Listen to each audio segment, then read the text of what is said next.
Olá! Esta noite, vamos explorar um tema realmente intrigante. Como era a higiene durante a Peste Negra? E posso te garantir, após ouvir essa história, você ficará muito grato pela encanação moderna e pelo álcool em gel. E se você está curtindo essas narrativas, eu adoraria um like ou uma inscrição. Estou muito curioso para saber de onde você está nos ouvindo, então não hesite em deixar um comentário com sua localização e a hora que é aí. É fascinante pensar em como pessoas ao redor do mundo estão se conectando com isso. Agora, encontre um lugar confortável, respire fundo e afunde seu corpo em qualquer superfície onde esteja deitado.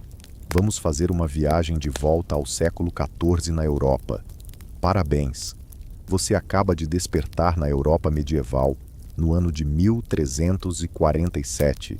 Seus olhos se adaptam à fraca luz da manhã que entra pelas frestas da sua pequena casa de madeira. Não há colchão macio ou lençóis de algodão egípcio aqui. Você está sobre um saco de palha no chão, dividindo o calor com toda a sua família. O aroma de mofo invade suas narinas. Para ser honesto, você nem se lembra da última vez que teve uma experiência diferente. A palha estala sob você enquanto muda de posição, e coceirinhas incômodas picam sua pele. Você se coça distraidamente, já habituado à presença constante de pulgas e piolhos que fazem da sua cama seu lar. Eles são parte da rotina, sem distinções. Desde o camponês mais humilde até o nobre mais abastado, todos convivem com esses pequenos invasores. Embora os nobres possam trocar sua palha um pouco mais frequentemente do que você, um barulho de farfalhar atrai sua atenção. Ratos. Eles estão por toda parte na Europa medieval, nas paredes, debaixo das tábuas do chão, no telhado de palha que cobre sua casa. Eles correm pelas ruas, pelos campos e pelos armazéns onde os grãos são guardados. Ninguém se importa muito com isso. É apenas mais uma parte da vida, assim como a lama nas ruas ou a fumaça das fogueiras. Você se levanta, sentindo suas costas rígidas pelo chão duro. Os outros membros da sua família ainda dormem. Seu cônjuge, seus filhos, talvez até seus pais ou sogros, todos amontoados em um único cômodo, os corpos aquecendo-se contra o frio da manhã. Privacidade não é um conceito comum em 1347 para a maioria das pessoas. Mas há uma boa notícia. Você consegue lavar seu rosto e mãos na maioria das manhãs. Apesar da ideia que se tem da higiene medieval, as pessoas se esforçavam para se manter razoavelmente limpas quando podiam. A má notícia? A água vem do mesmo poço que todos na vizinhança usam, e a qualidade dela deixa muito a desejar. Você espalha água fria no rosto a partir de uma bacia de madeira. Sabão? Bem, não como conhecemos hoje. Fazer sabão é um processo complicado que exige cinzas e gordura animal, e a maioria das pessoas comuns não se preocupa com isso no dia a dia. Os ricos podem ter sabonetes de azeite de oliva, mas você não é um deles. Você está apenas tentando sobreviver mais um dia sem contrair as doenças que estão à espreita nesta época. E, acredite, sempre há algo à espreita. Febres, diarreias, tuberculose. A vida é frágil. Você já perdeu algumas crianças, assim como todos ao seu redor. É assim que as coisas funcionam. Você se levanta para atender às necessidades fisiológicas. Se tiver sorte, sua casa contará com um espaço específico para isso. Talvez um balde ou um buraco no chão.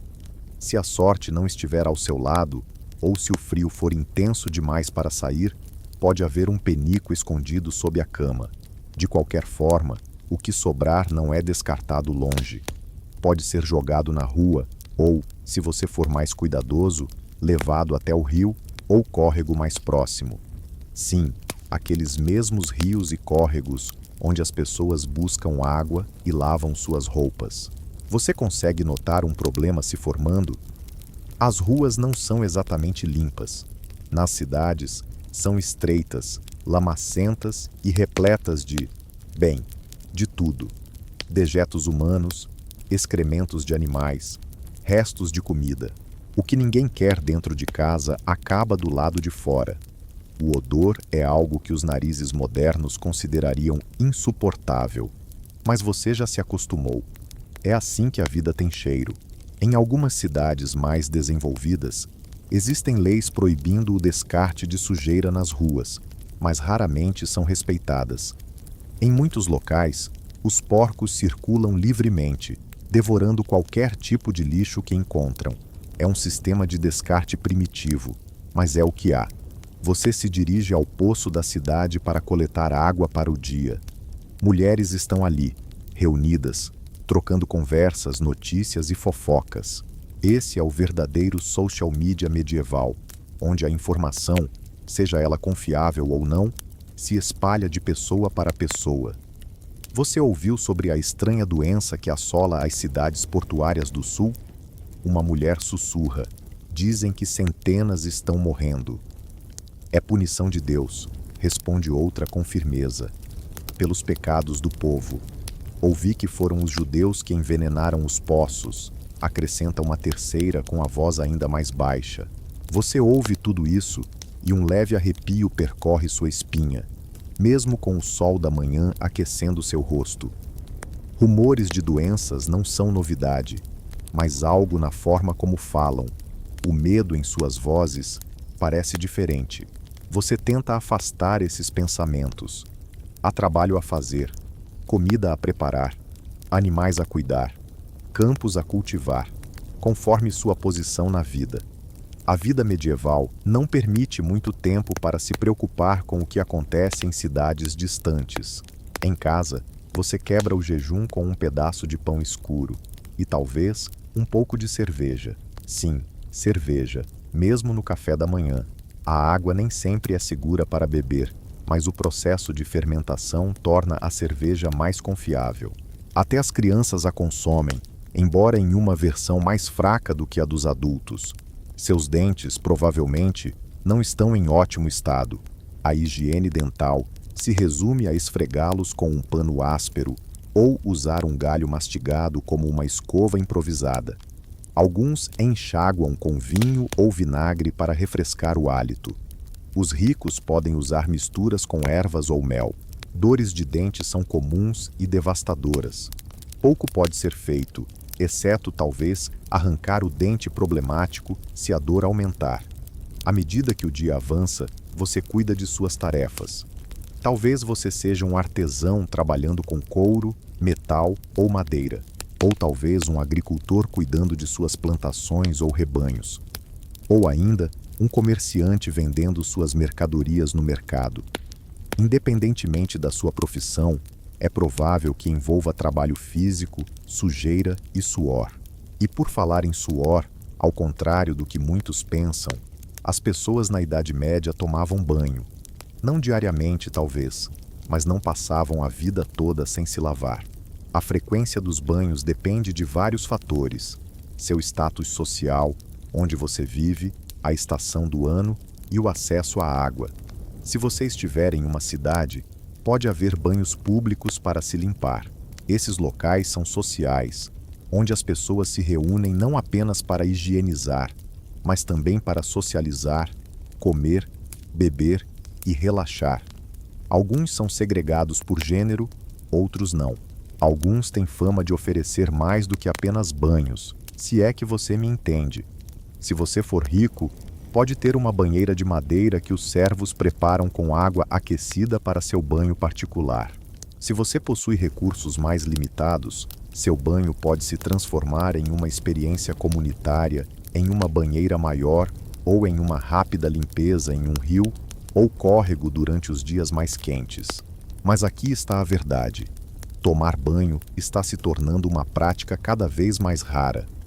Médicos estão começando a acreditar que a água, especialmente a quente, abre os poros e torna o corpo mais suscetível a doenças.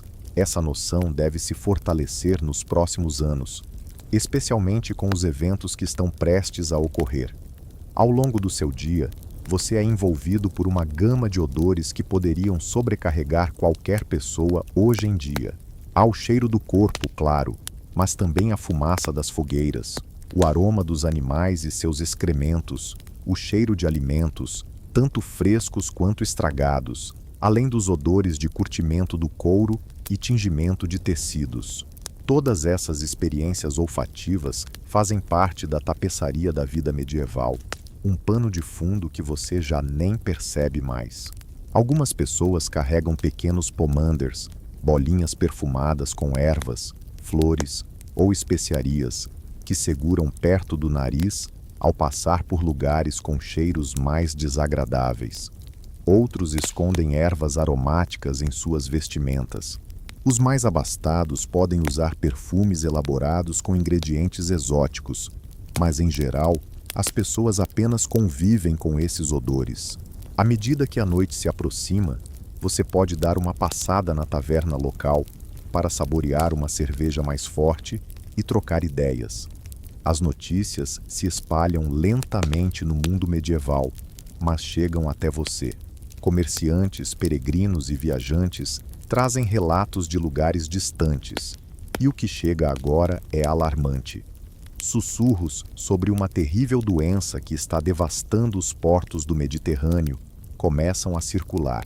Dizem que se originou em algum lugar a leste, talvez na China ou na Índia, e que se espalhou pelas rotas comerciais. Falam de uma doença que mata de forma rápida e horrenda e que ninguém sabe como deter. Alguns a chamam de grande mortalidade, um nome que mais tarde será associado à peste negra. Você ainda não tem ideia do que está por vir, sentado aí com sua cerveja, mas está prestes a vivenciar uma das pandemias mais devastadoras da história. E todas aquelas práticas de higiene das quais falamos, elas estão prestes a ser testadas. O ano é 1347 e a peste acaba de alcançar a Europa. Em outubro daquele ano, 12 navios chegam ao porto siciliano de Messina. Eles vêm do Mar Negro, trazendo mercadorias e algo mais, algo invisível e mortal. A maioria dos marinheiros a bordo já está morta ou gravemente doente. Aqueles que ainda sobrevivem estão cobertos de feridas negras, exudando sangue e pus. As autoridades sicilianas rapidamente ordenam que os navios se afastem do porto, mas já é tarde demais. A peste negra chegou à Europa. A doença se espalha com uma velocidade aterradora. Da Sicília, avança para o continente italiano e, em seguida, atravessa o Mediterrâneo rumo à África do Norte. Em 1348, já está na França, Espanha e Portugal. No ano seguinte, alcança a Inglaterra, Escócia, Irlanda, Noruega, Suécia, Dinamarca, Alemanha e partes da Europa Oriental. Naquela época, você não sabia nada sobre germes, bactérias ou vírus. Ninguém sabia. Os microscópios só seriam inventados séculos depois. A ideia de que minúsculas criaturas invisíveis poderiam entrar no seu corpo e causar doenças soaria como uma fantasia. Em vez disso, as pessoas tinham outras explicações para a enfermidade. A mais comum era a teoria do miasma, que falava sobre o ar contaminado. Acreditava-se que a doença se espalhava através de odores fétidos provenientes de matéria orgânica em decomposição. Embora não estivesse totalmente errada, essa explicação não capturava o verdadeiro mecanismo de transmissão. Outras teorias eram menos científicas, com muitos acreditando que a peste era um castigo divino pelos pecados da humanidade. Alguns apontavam dedos para grupos específicos, principalmente os judeus, resultando em perseguições cruéis.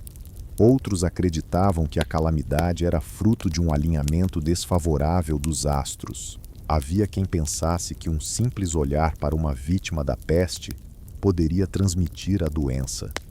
Com a falta de entendimento, o medo tomou conta, e havia muito com que se preocupar. Os sintomas da peste eram aterradores. A forma mais comum, a peste bubônica, se manifestava por gânglios linfáticos inchados e dolorosos, conhecidos como bulbos, especialmente na região do pescoço, axilas e virilhas. Esses bulbos podiam crescer até o tamanho de uma maçã. tornando-se escuros à medida que se enchiam de sangue e pus. Além disso, as vítimas enfrentavam febres intensas, vômitos, delírios e hemorragias sob a pele, que deixavam manchas escuras. Havia também a peste pneumônica, que atacava os pulmões e se espalhava diretamente de pessoa para pessoa por meio de tosses e espirros, e a peste séptica, onde as bactérias invadiam a corrente sanguínea. Essas formas eram ainda mais letais que a já mortal peste bubônica. Sem antibióticos ou cuidados médicos adequados, a taxa de mortalidade era alarmante. Em certas localidades, até 80% dos infectados sucumbiam. No total, estima-se que a peste negra ceifou entre 75 e 200 milhões de vidas, correspondendo a até 60% da população europeia. Conforme a peste se aproximava da cidade, a rotina dos habitantes começava a mudar. O pavor se espalhava pelas comunidades. Algumas pessoas fugiam para o campo na esperança de escapar da infecção. Outras se isolavam em casa, evitando qualquer contato. Alguns buscavam consolo na fé, participando de orações coletivas e procissões, enquanto outros se entregavam à vida, acreditando que deviam aproveitar o tempo que lhes restava. As autoridades, em sua tentativa de controlar a situação, adotavam medidas de contenção. Algumas cidades barravam a entrada de forasteiros, enquanto outras impunham quarentenas aos recém-chegados. O termo quarentena vem do italiano quarante, que significa 40, o período em que navios eram obrigados a ficar isolados antes que passageiros e tripulação pudessem desembarcar em certas cidades italianas. No entanto, nada parecia surtir efeito. A peste continuava sua marcha devastadora, deixando um rastro de morte e destruição, e finalmente chegava à cidade. Os primeiros casos surgiam nas proximidades. Uma família que residia perto da estrada que levava à cidade vizinha havia recebido um comerciante dias atrás. Agora, todos estavam doentes. A notícia se espalhou rapidamente e o medo tomou conta. Alguns imediatamente passaram a culpar a família, acreditando que deviam ter cometido graves pecados para serem punidos por Deus. Assim, outros começaram a empacotar suas coisas discretamente, planejando fugir antes que a doença se instalasse. O padre local conduzia orações em busca de proteção. Os poucos profissionais de saúde da cidade, que geralmente eram barbeiros cirurgiões, fitoterapeutas ou parteiras com algum conhecimento de cura, preparavam os remédios que podiam. Contudo, a medicina medieval oferecia pouco contra a peste. Os tratamentos variavam de ineficazes a prejudiciais. A sangria, uma prática comum na época, provavelmente debilitava ainda mais os pacientes já gravemente infectados. Medicamentos à base de ervas podiam trazer algum alívio, mas não conseguiam eliminar as bactérias responsáveis pela doença. Compressas aplicadas nos bulbos às vezes ajudavam a fazê-los romper, o que poderia ser útil, mas o processo era doloroso e raramente levava à recuperação. Alguns médicos da peste, embora essa função especializada não estivesse totalmente consolidada até surtos posteriores, recomendavam o uso de ervas e especiarias aromáticas para purificar o ar. As pessoas carregam pequenos arranjos de flores ou pomanders feitos de ervas, na esperança de afastar o miasma da doença. Outros optam por ações mais drásticas. Flagelantes percorrem cidades, açoitando-se até sangrar em exibições públicas de penitência, convencidos de que, ao se punirem, podem aplacar a ira divina. Um crescente pavor se instala em você à medida que mais indivíduos sucumbem à enfermidade. Primeiro, o filho do vizinho, depois o padeiro e, em seguida, 3 membros de uma mesma família que reside perto da igreja. Os sintomas são inconfundíveis e aterradores.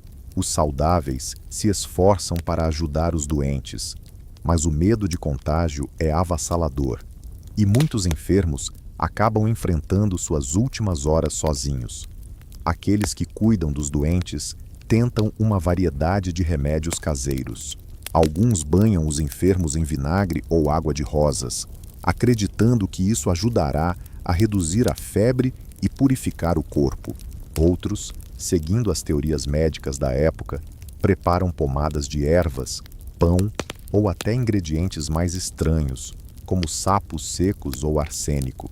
Alguns chegam a fazer incisões nos bulbos e drenam o pus, um procedimento doloroso para o paciente e arriscado para o cuidador, pois o material é altamente contagioso.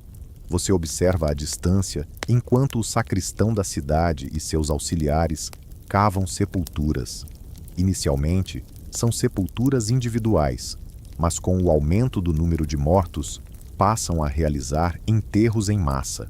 O sino da igreja toca tantas vezes que se torna um pano de fundo constante na vida cotidiana, até que o número de falecidos é grande demais para ser anunciado um a um, e o sino silencia. O odor da morte se mistura ao já pungente cheiro da vida medieval. Os corpos aguardando sepultamento são envoltos em qualquer tecido que seja possível salvar, mas nem sempre há tempo ou material para fazer isso adequadamente. Em algumas áreas mais afetadas, os cadáveres são simplesmente empilhados nas ruas até que os carros de coleta possam passar. Você nota que certos grupos parecem estar lidando melhor com a situação. A comunidade judaica, com seu foco religioso na limpeza e na lavagem das mãos, apresenta uma taxa de infecção mais baixa. Contudo, isso não resulta na adoção de suas práticas de higiene, mas sim em acusações de que estão, de alguma forma, causando a peste, talvez envenenando os poços. Tais acusações culminarão em violências terríveis contra as comunidades judaicas por toda a Europa. À medida que os dias se transformam em semanas, o ritmo da vida normal se dissolve. Os campos permanecem abandonados enquanto os agricultores adoecem ou fogem. Os mercados estão vazios ou têm uma frequência reduzida de pessoas. Os serviços religiosos continuam, mas com congregações cada vez menores. A taverna permanece aberta, mas a atmosfera passa de sociável para desesperada, enquanto as pessoas bebem para esquecer a calamidade que as cerca. Você se vê cada vez mais ansioso com cada sensação física. Será que essa leve dor de cabeça é o início da peste ou apenas o resultado de uma noite mal dormida? E essa dor na axila seria um bulbo inchado ou apenas um músculo estirado pelo trabalho de ontem? Sempre paira a questão do que fazer: permanecer e arriscar a infecção, fugir e correr o risco de levar a doença aonde quer que vá, sem contar os perigos das estradas medievais, trancar-se e esperar que a peste passe, continuar a vida normalmente, confiando na vontade de Deus. Não há escolhas fáceis. Seus músculos relaxam um pouco mais enquanto você se afunda na cama, sentindo o peso dessas decisões impossíveis que nossos antepassados enfrentaram.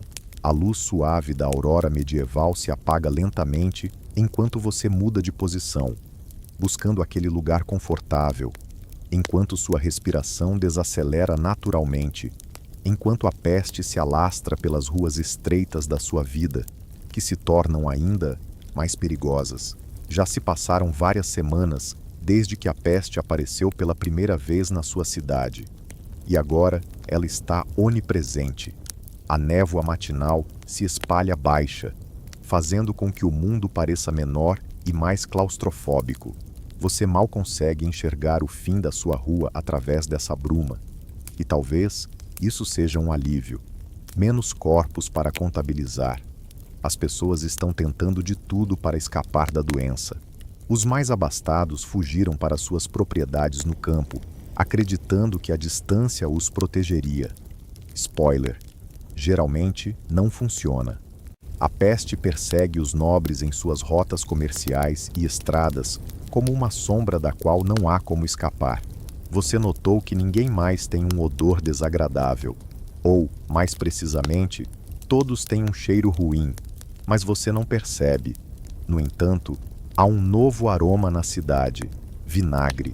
Muito, muito vinagre. As pessoas estão se lavando com ele, fazendo gargarejos e embebendo panos para cobrir os rostos. O cheiro ácido e penetrante queima suas narinas, mas é preferível à alternativa, o odor doce e enjoativo da morte que emana das casas marcadas com uma cruz vermelha. Falando em higiene, lembra das casas de banho públicas que mencionei? Estão fechadas agora. A notícia se espalhou de que tomar banho abre os poros e aumenta a vulnerabilidade às doenças. Médicos alertam sobre os perigos da água em contato com a pele, especialmente se for morna. E ao ver que a maioria dos trabalhadores das casas de banho foi uma das primeiras a sucumbir, é difícil contestar esse tipo de evidência. Assim, banhar se tornou algo que as pessoas estão evitando. Os ricos ainda podem se lavar com água de rosas ou panos embebidos em vinagre, enquanto os pobres se contentam com muito menos. Um rápido esfregar do rosto e das mãos com um pano úmido é tudo o que a maioria consegue fazer agora. Imersão total em água? Esqueça. Muito arriscado. Não que alguém esteja realmente prestando atenção em como os outros cheiram. Quando a morte está ao seu redor, o odor corporal parece uma preocupação menor. O que realmente importa é a qualidade do ar. A teoria do miasma, que sugere que a doença se espalha por um ar contaminado, ganhou força. Não está totalmente errada. A peste pode, de fato, se propagar pelo ar em sua forma pneumônica, mesmo que ninguém entenda como isso acontece ainda. Os métodos que as pessoas estão usando para se proteger são engenhosos. Ervas e flores perfumadas estão em alta demanda. Muitos carregam pequenos buquês para inalar enquanto caminham pelas ruas. Os mais abastados utilizam pomanders, bolas perfumadas recheadas com âmbar, ervas e especiarias, penduradas em correntes ao redor do pescoço ou do cinto. Acredita-se que essas fragrâncias purificam o ar antes que ele entre nos pulmões. Alguns vão ainda mais longe, queimando madeiras aromáticas e ervas dentro de casa ou nas ruas, criando uma névoa de fumaça perfumada que se mistura à névoa constante. Zimbro, alecrim, tomilho, absinto. Qualquer coisa que tenha um cheiro forte e limpo é jogada nas fogueiras. E então, existem as medidas mais radicais. Algumas pessoas acreditam que cheiros intensos de qualquer tipo afastarão a peste, levando a opções realmente desagradáveis. Um remédio envolve ficar em cima de uma latrina aberta, respirando profundamente os vapores nocivos. Outros recomendam segurar um lenço embebido em urina sobre o nariz e a boca. Sim, você ouviu certo. As pessoas estão cheirando urina deliberadamente para evitar adoecer. E em um mundo onde a teoria germinal ainda é desconhecida, isso não parece mais louco do que qualquer outra coisa. E falando em urina, não é apenas para cheirar. Alguns acreditam que possui propriedades medicinais. Banhar-se em urina, geralmente a própria, é sugerido como uma medida preventiva. Alguns optam por sugerir a ingestão de bebidas. A medicina medieval é uma verdadeira montanha-russa, meu amigo. Mas quem são os verdadeiros responsáveis pela propagação das doenças? Os ratos e pulgas, que servem como os verdadeiros transmissores da peste bubônica, estão por toda parte, fora de controle total. Esses roedores percorrem residências, celeiros, ruas e esgotos, levando pulgas infectadas que pulam para os seres humanos. Ninguém consegue fazer essa ligação. Como poderiam? A ideia de que a picada de um pequeno inseto poderia causar uma enfermidade tão devastadora era incompreensível para a medicina da época. Assim, à medida que o número de vítimas cresce, as pessoas buscam outras explicações e, frequentemente, encontram bodes expiatórios. As comunidades judaicas, que valorizam a higiene e a lavagem das mãos, costumam ter taxas de infecção mais baixas. Isso deveria acender uma luz sobre a importância da limpeza, mas em vez disso, resulta em acusações terríveis. Cristãos alegam que os judeus estariam envenenando poços para disseminar a peste intencionalmente.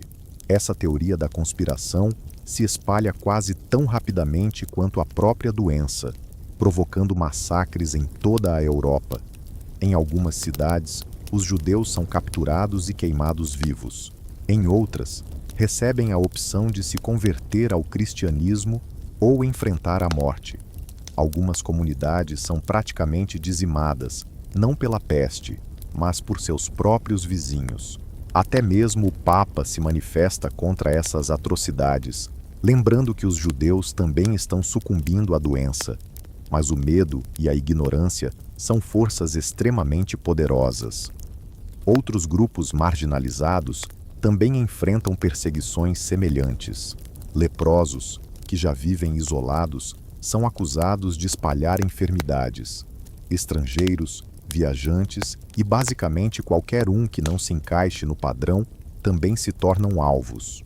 Gatos, vistos como associados ao diabo, são mortos em grande quantidade, o que, ironicamente, provavelmente ajuda a população de ratos a crescer, aumentando a disseminação da peste.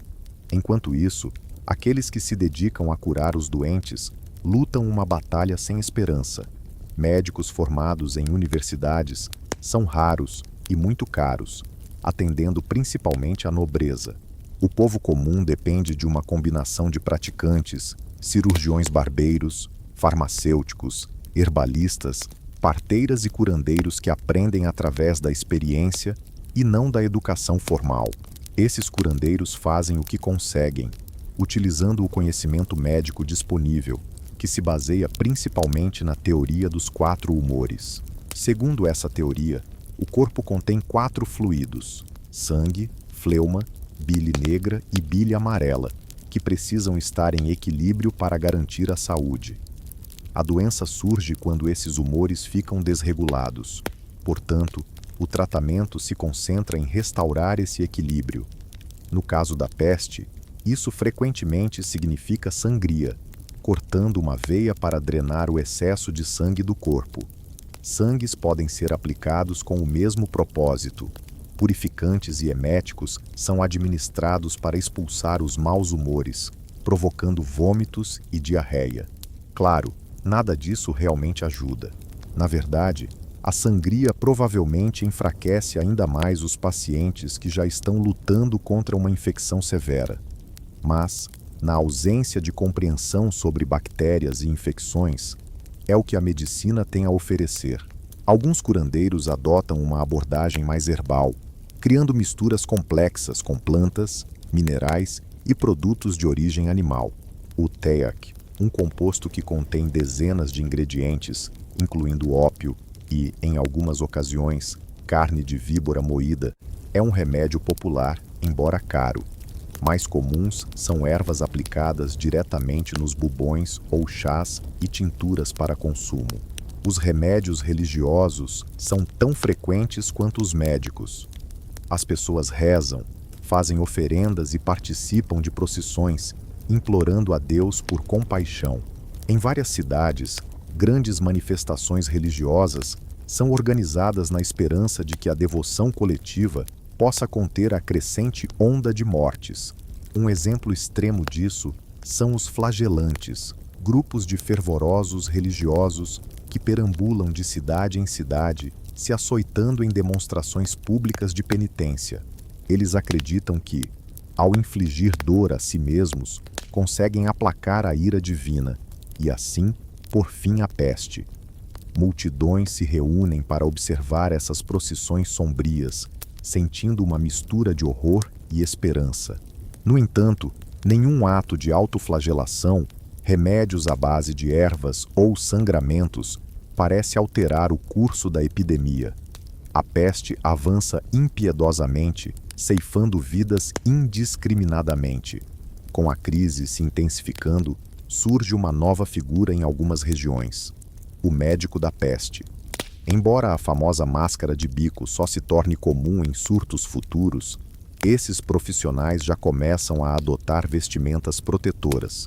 Eles usam longas capas enceradas, luvas e coberturas para a cabeça, tentando proteger sua pele.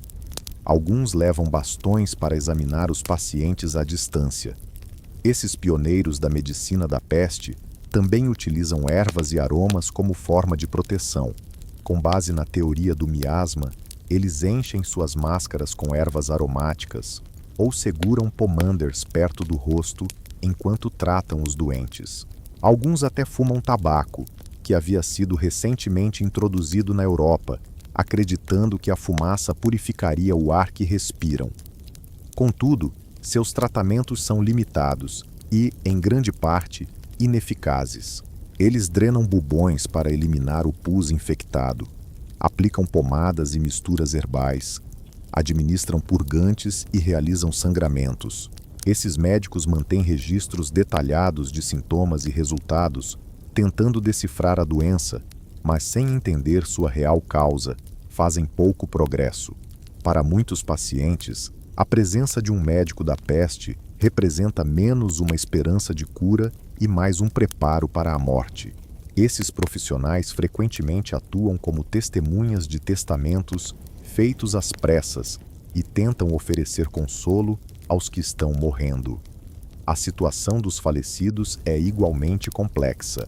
Em tempos normais, os sepultamentos seguem rituais religiosos estabelecidos, nos quais os corpos são lavados, vestidos com roupas limpas e expostos para a vigília antes de serem enterrados em solo sagrado, geralmente nos cemitérios das igrejas.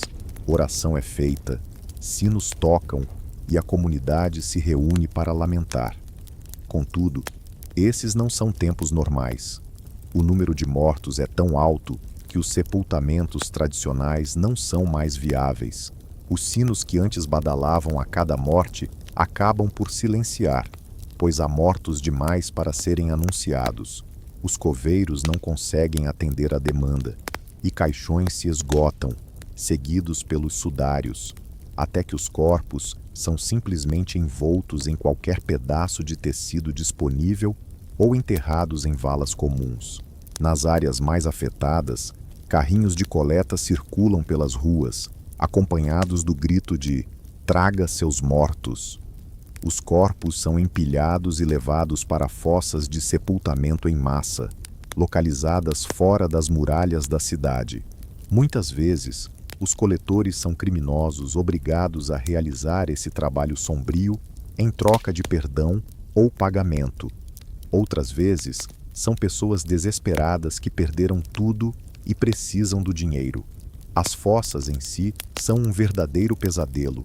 Grandes trincheiras repletas de camadas de cadáveres cobertos com cal virgem para acelerar a decomposição e minimizar o odor. Assim que uma fossa se enche, outra é aberta. Em alguns lugares, os mortos são tão numerosos que são simplesmente deixados onde caem ou empilhados em casas vazias que logo são incendiadas. Os rituais que ajudam as pessoas a processar o luto são amplamente abandonados. Não há espaço para um luto adequado quando a morte se torna uma constante. Os sobreviventes se tornam insensíveis à dor da perda, priorizando a luta pela sobrevivência em vez de lidarem com suas emoções. A tarefa de sobreviver se torna cada vez mais difícil à medida que o tecido social se desmantela. Os campos ficam desolados, com fazendeiros que perecem ou fogem. A escassez de alimentos se torna uma realidade em várias regiões. Os mercados, antes movimentados, fecham suas portas ou funcionam de maneira irregular. Os serviços essenciais entram em colapso, pois os que os mantêm estão sucumbindo à enfermidade. Em algumas cidades, a gestão pública desmorona por completo. Servidores falecem ou abandonam seus cargos, deixando a população sem ninguém para garantir a ordem. Em outras localidades, comitês de crise recebem poderes emergenciais e impõem medidas cada vez mais severas para conter a epidemia. Quarentenas, restrições de viagens e proibições de encontros públicos. A quarentena se torna uma estratégia fundamental, especialmente nos portos, onde os navios são forçados a permanecer isolados no mar por um período que, na maioria das vezes, é de 40 dias, da onde vem o termo quarentena, derivado do quarante em italiano. antes que a tripulação ou a carga possam desembarcar. Em terra, as famílias acometidas pela doença frequentemente são mantidas trancadas em suas casas, com guardas posicionados para assegurar que não saiam. Essas medidas são severas, mas não totalmente erradas. Embora não compreendam a verdadeira forma de transmissão da doença, as pessoas percebem que restringir o contato com os doentes parece ajudar a conter a propagação.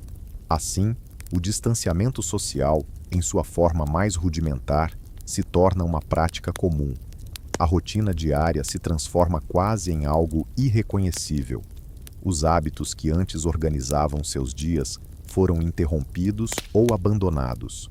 Atividades simples, como ir ao mercado, participar de cultos ou visitar vizinhos, agora representam um risco de exposição a uma enfermidade letal. As práticas de higiene mudam drasticamente.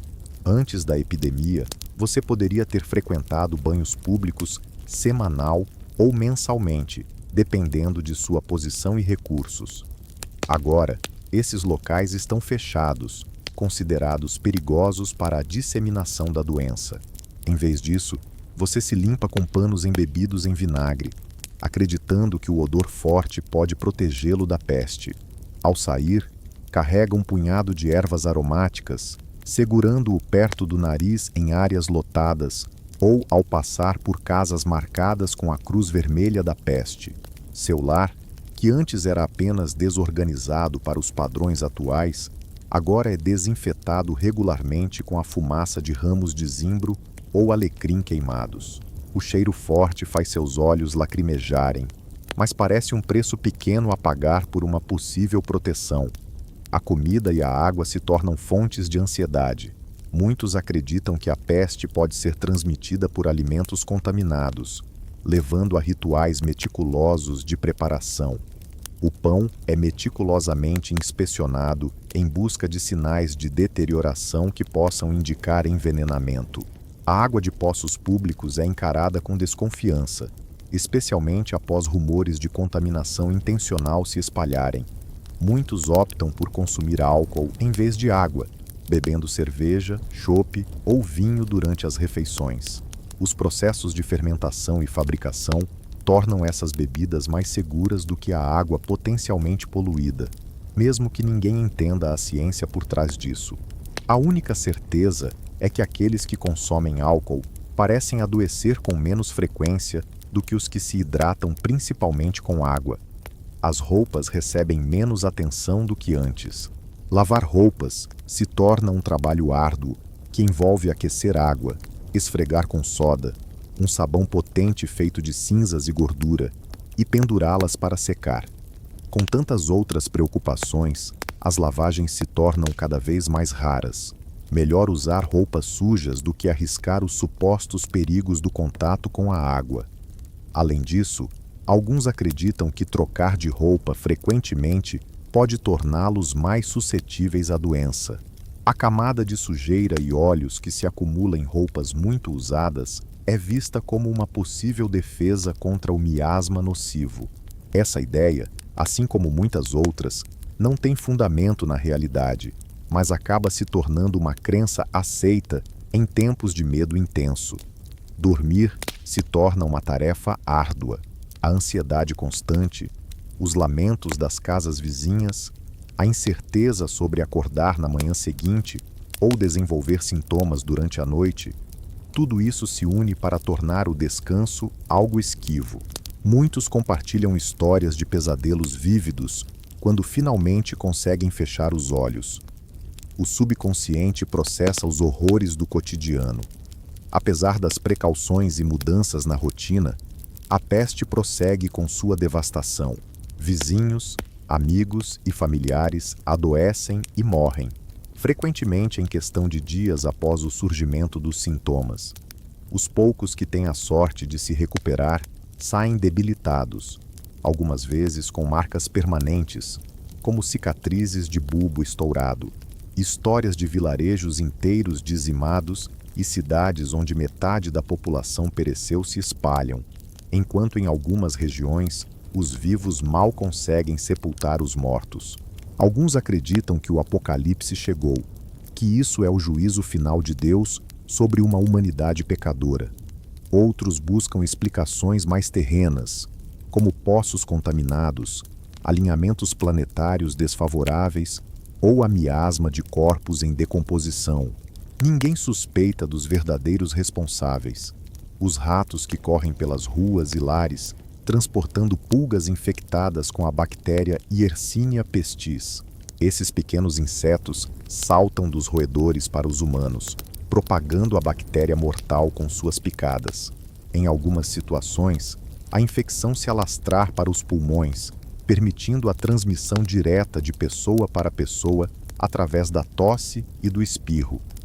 Essa complicada rede de transmissão só será compreendida séculos depois. Enquanto isso, as pessoas fazem o que podem com o conhecimento que possuem, adotando medidas de higiene e proteção que variam de levemente úteis a ativamente prejudiciais e completamente irrelevantes. E mesmo assim, a vida continua de alguma forma. As pessoas trabalham quando conseguem, ainda se alimentam e se hidratam, ainda encontram momentos de conexão e até de alegria em meio ao horror. O espírito humano se mostra extraordinariamente resiliente, mesmo diante de uma catástrofe de proporções quase inimagináveis. Quando o dia chega ao fim, você retorna para casa, lavando meticulosamente as mãos e o rosto com água de vinagre antes de se servir de uma refeição simples. O aroma de alecrim queimado invade o pequeno espaço, misturando-se ao cheiro da comida que cozinha. Através das paredes finas, você ouve seu vizinho tossindo. Tenta não pensar no que isso pode significar. Amanhã trará mais do mesmo. Mais mortes, mais medo e mais tentativas desesperadas de enfrentar um inimigo que ninguém realmente compreende. Mas por ora, a comida, abrigo e, pelo menos por hoje, você sobreviveu. Sua respiração se acalma um pouco. O peso da existência medieval oprime seu peito, mas, de alguma forma, não é sufocante. A tensão em seus ombros se alivia ligeiramente enquanto você imagina aqueles panos embebidos em vinagre, a picada em suas narinas, quase reconfortante em sua intensidade. Você muda de posição, se acomodando mais profundamente em sua cama moderna, enquanto a cidade medieval ao seu redor mergulha em um silêncio, quebrado apenas pelo som ocasional das rodas da carroça da morte sobre os paralelepípedos, recolhendo as vítimas do dia em suas sômbrias rondas pelas ruas estreitas. Algumas pessoas estão sobrevivendo, não muitas, mas algumas. E a pergunta que todos se fazem é: por que elas? Por que algumas contraem a peste e morrem em dias, enquanto outras que compartilham o mesmo lar permanecem saudáveis? Ninguém tem a resposta certa.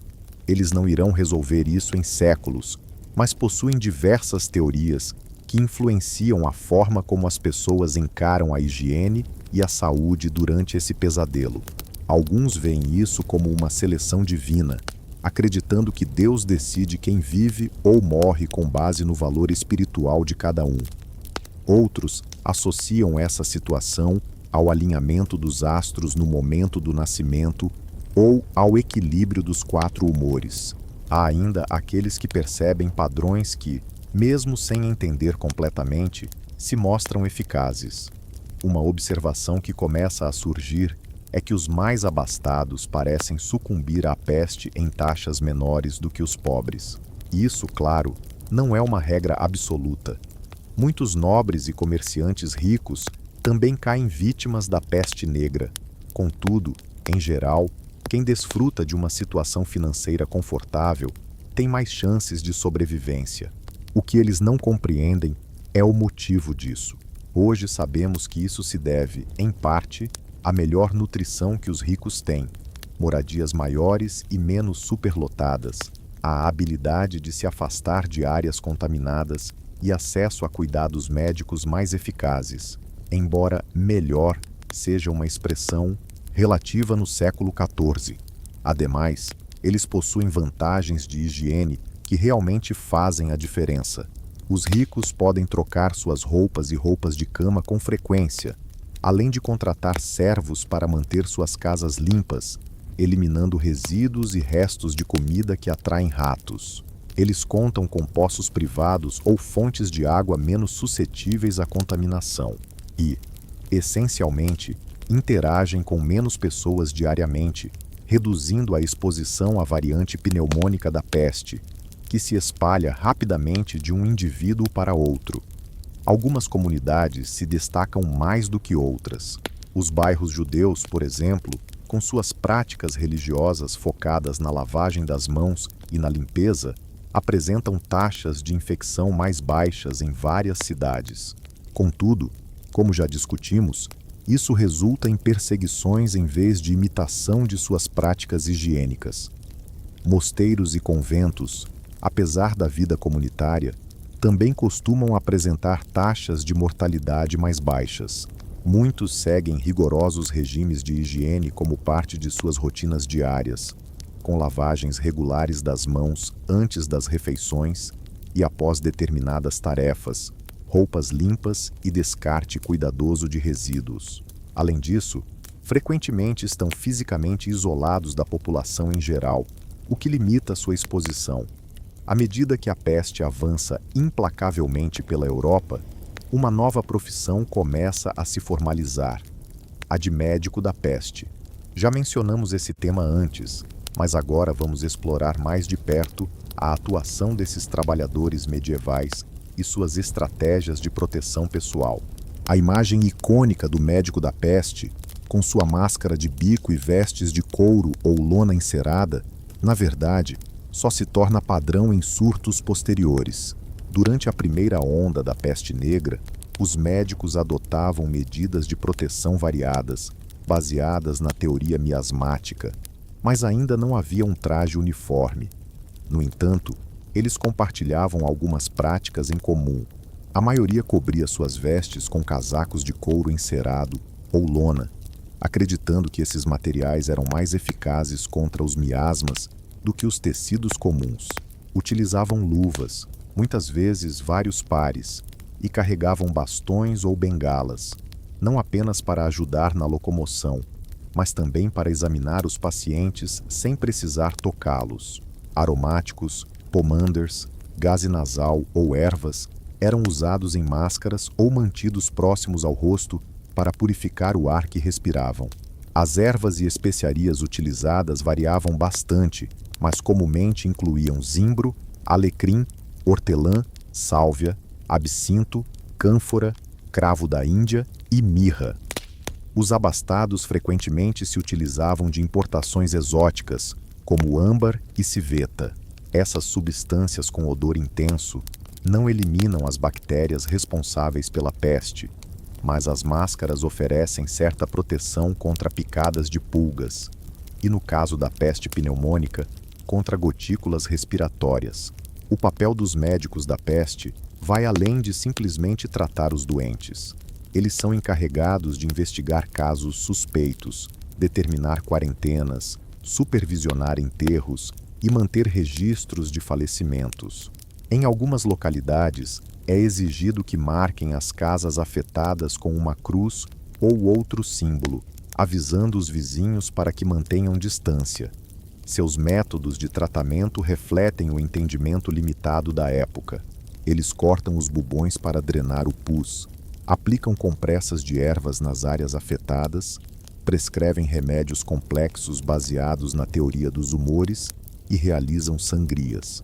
Embora essas intervenções não resolvam a infecção bacteriana, a drenagem dos bubões pode, em certos casos, ajudar a diminuir a carga bacteriana no organismo. Para a maioria dos afetados pela peste, as perspectivas são desanimadoras. As taxas de mortalidade para a peste bubônica não tratada variam entre 60% e 90%, enquanto as formas pneumônicas e septazêmicas se aproximam de 100%. A recuperação, quando ocorre, tende a ser lenta e muitas vezes incompleta, com os sobreviventes saindo enfraquecidos e, por vezes, marcados por cicatrizes de bubões rompidos. No entanto, nem todos os expostos à doença desenvolvem sintomas. Hoje sabemos que cerca de 15% da população possui uma mutação genética que confere resistência às bactérias da peste. Esses indivíduos podem se infectar, mas conseguem lutar contra a doença antes de apresentarem sintomas graves. Para os observadores da época medieval, essas pessoas pareciam abençoadas ou protegidas por alguma força sobrenatural. Outros evitam a infecção praticando o que hoje chamamos de boas práticas de higiene, mesmo sem compreender a ciência que fundamenta essas ações. Lavar as mãos frequentemente, trocar e higienizar roupas regularmente e manter os ambientes livres de lixo e restos de comida que atraem ratos são hábitos que ajudam a diminuir o risco de exposição a pulgas contaminadas. Algumas cidades e vilarejos implementam medidas de saúde pública que realmente fazem a diferença, mesmo sem entender o verdadeiro mecanismo de transmissão da doença. Quarentenas para viajantes e embarcações recém-chegadas, isolamento de lares infectados e sepultamento de mortos em fossas profundas, fora das muralhas da cidade, são ações que ajudam a conter a propagação da peste. Veneza, um dos portos mais movimentados da Europa medieval, desenvolve um sistema de controle bastante avançado. Os navios que chegam à Lagoa de Veneza são obrigados a permanecer ancorados no mar aberto por 40 dias, antes que qualquer pessoa possa desembarcar. As mercadorias desses navios são descarregadas em plataformas e expostas ao vento na crença de que o ar fresco dispersará qualquer miasma que possa estar preso a elas. Além disso, os venezianos criam uma ilha específica, o Lazareto Veio, que serve como um hospital para os infectados, afastando-os da população geral. Embora a intenção principal seja proteger os saudáveis, esse isolamento também diminui as oportunidades de transmissão da forma pneumônica da peste. Milão adota uma estratégia diferente, mas igualmente eficaz. Quando a peste atinge a cidade, as autoridades imediatamente selam as casas infectadas, lacrando portas e janelas com as pessoas ainda dentro. Aqueles que estão confinados ali ficam essencialmente condenados, mas essa política drástica reduz significativamente a mortalidade em Milão em comparação com outras grandes cidades. Essas medidas de saúde pública, embora muitas vezes brutais, representam os primeiros esforços em direção a uma medicina baseada em evidências. Os oficiais analisam o que parece ter sucesso e adotam políticas com base nessas observações, mesmo sem compreender o real funcionamento delas. Entretanto, para cada ação que traz resultados positivos, existem inúmeras práticas que se mostram inúteis ou até prejudiciais. As pessoas, por exemplo, colocam sapos mortos em volta do pescoço, na esperança de que eles absorvam o veneno da peste. Consumindo poções que contêm mercúrio ou arsênico, acabam se envenenando com metais pesados, além de enfrentarem as mazelas já existentes. Sentam-se em esgotos, respirando vapores nocivos, aplicam pomadas feitas de esterco sobre os bubões e misturam pós de chifre de unicórnio, que na verdade são feitos de presa de narval. O caos e a desesperança que marcam os anos de peste alteram drasticamente os hábitos higiênicos, às vezes para melhor, mas muitas vezes para pior. Os banhos públicos são fechados, seja por ordens das autoridades ou por medo de serem focos de contágio, o que resulta em banhos menos frequentes para a maioria. Ao mesmo tempo, outras práticas de limpeza ganham força. As pessoas passam a lavar as mãos com mais regularidade, especialmente após tocarem em objetos suspeitos ou frequentarem lugares públicos. Elas limpam suas casas com mais rigor, utilizando vinagre, sabão e fumos aromáticos. Itens pertencentes a infectados são isolados ou descartados, numa tentativa espontânea de controle de contaminação. A roupa apresenta um desafio à parte. As vestimentas de lã, linho e, ocasionalmente, algodão da Europa medieval são difíceis de limpar adequadamente, especialmente sem os detergentes modernos e as máquinas de lavar. Lavar roupas envolve aquecer água, uma tarefa complicada sem as facilidades de hoje, além de esfregar com sabão de cinzas ou urina, que contém amônia, enxaguar e secar, um processo que pode levar dias. Durante a peste, as pessoas tornam-se ainda mais relutantes em lavar suas roupas, acreditando que a água, especialmente a morna, abre os poros e torna o corpo mais suscetível a miasmas. Em vez disso, preferem arejar as roupas, expô-las à fumaça de fogueiras aromáticas ou polvilhá-las com ervas secas. Os mais abastados trocam de roupa com frequência, fazendo com que os servos fumiguem as peças usadas antes de guardá-las. Já os mais pobres mantêm as mesmas vestimentas por longos períodos, limpando apenas as sujeiras visíveis e raramente fazendo uma lavagem completa. Essa resistência em manter roupas e corpos limpos, somada à desordem social, resulta em um aumento nas infecções parasitárias, como piolhos e sarna. Esses problemas causam coceira intensa, levando a arranhões que rompem a pele e criam oportunidades para infecções bacterianas secundárias. A higiene alimentar também sofre com a diminuição da força de trabalho, devido à morte e ao êxodo. Os sistemas de produção e distribuição de alimentos entram em colapso.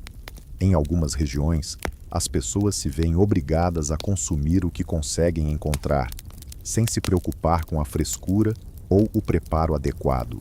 Alimentos contaminados provocam doenças gastrointestinais, debilitando ainda mais as populações já devastadas pela peste. As fontes de água tornam-se alvo de desconfiança. Poços são acusados de estarem envenenados, levando alguns a evitarem a água, optando por cerveja, vinho ou outras bebidas fermentadas.